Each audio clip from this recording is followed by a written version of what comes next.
Le respect de la norme de l'OMS change la donne et les chiffres de la COVID-19 au Bénin se présentent autrement.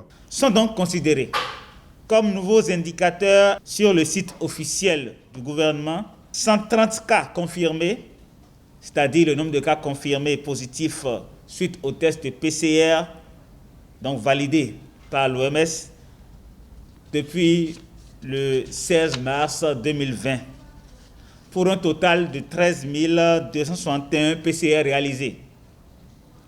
71 cas sous traitement, 57 cas guéris et 2 cas de décès. Il faut noter que dans le cas de la surveillance sérologique, nous avons réalisé 13 170 tests diagnostiques rapides. Depuis le début de la crise, les résultats de 2 tests donnaient jusqu'à ce lundi 339 cas confirmés. Il s'agit du TDR, test de diagnostic rapide, et du test de la PCR, réaction en chaîne par la polymérase. Alors, de 339 à 130 cas confirmés, est-ce une remise en cause des tests? Les tests qui ont été réalisés ne sont pas remis en cause par l'OMS. Il faut pouvoir comparer les chiffres. Lorsque vous prenez les chiffres donnés par les autres pays, même des pays qui sont en train de réaliser des tests diagnostiques rapides, ils ne communiquent que les données de la PCR. La deuxième chose fondamentale, l'OMS ne met pas en cause les tests diagnostiques rapides.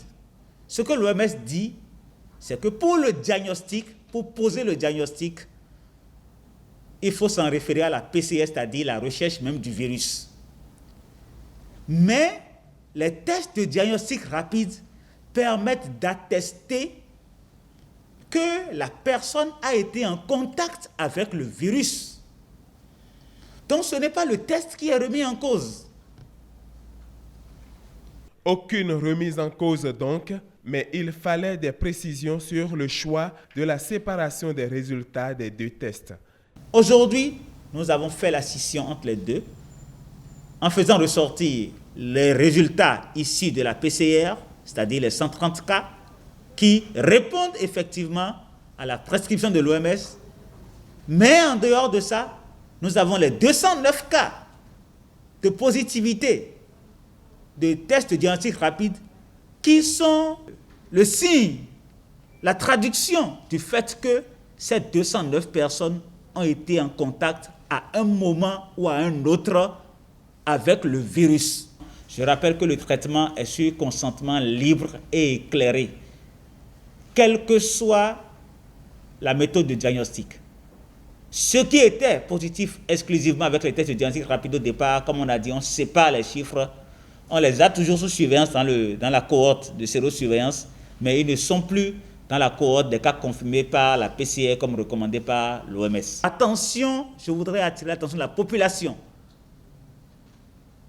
que ces chiffres qui ont été communiqués ne fassent pas baisser la garde.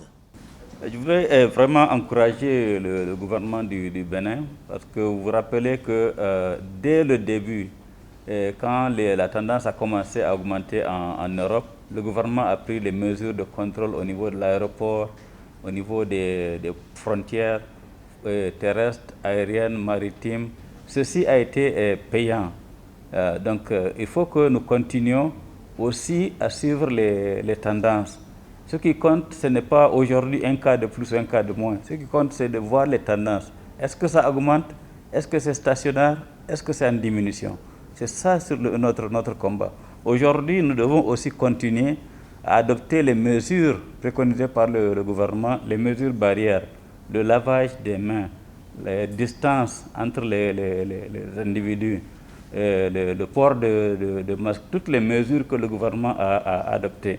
Détecter les cas, suivre les contacts pour voir s'ils vont faire la maladie et ne pas se contaminer. Il faut surtout ça que chacun se dise que la maladie est là.